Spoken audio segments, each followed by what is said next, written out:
Ang St. Peter fish o tilapia ay kilala na bilang poor man's dish dahil sa kasalukuyan, ito ay mabibili na lamang sa mababang halaga. Kaya naman, hindi may kakaila na mabili ang tilapia dahil bukod sa malinamnam na, talaga namang magaan pa sa bulsa.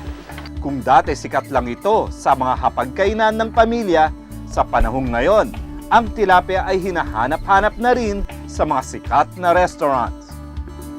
Noong una, ang aming tilapia, dinadala namin sa Malabon, ay biyahe namin ng live at dinidistribute sa Metro Manila na mga palengke. Sa haba ng panahon, hindi lamang sa mga palengke namin dinadala yung live tilapia namin, dinadala na rin namin ngayon sa mga kilalang restaurant. Ang taal na tilapia, maitim, tapos matataba. Saka sir, yung lasa, manamis-namis yung kanyang lasa ng laman. Ang lasa mo talaga sir sa tilapia dito, karning-karning isda talaga. Wala ka malalasang lansa, wala ka malalasang ibang lasa.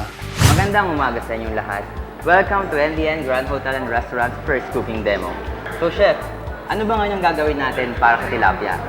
Our first dish would be pinaputok na tilapia. Ang tilapia po namin ay nagagaling sa Taal Lake. Masasabi natin sariwa ang isda. Mache-check natin yung mata niya, makintab. Pangalawa, yung hasang niya, mapula. Okay. And then yung meat niya, firm. Very So good let's yan. start with the pinaputok na tilapia. Okay. We will put the tomato, the onion, garlic. Season natin ng soy sauce, and the olive oil. Ito toast lang natin siya. I-arrange lang natin yung fish fillet.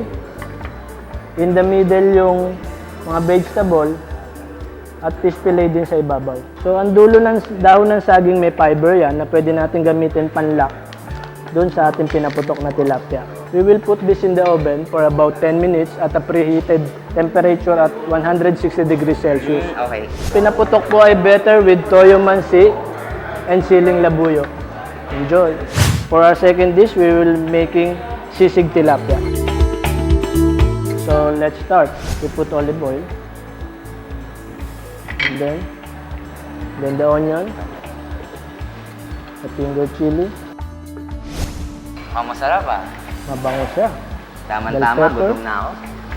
Green bell pepper. Ito natin ang soy sauce. Lalagyan natin siya ng mayo just to make it intact.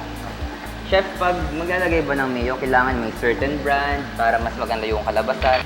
Basta't fresh ang tilapia, kahit anong mayonnaise ang Okay. gamitin mo.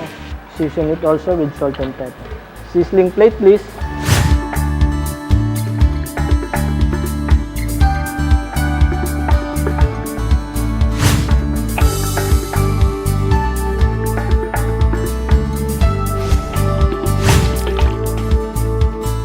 Poor man's dish man kung turing ang tilapia, ginto o kayamanan naman ang tingin ng ilan sa isdang ito. Poor man's dish to rich man's key to success. Tunghayan natin kung paano sila sumabay sa agos ng kapalaran patungo sa kanilang minimiting tagumpay ng buhay.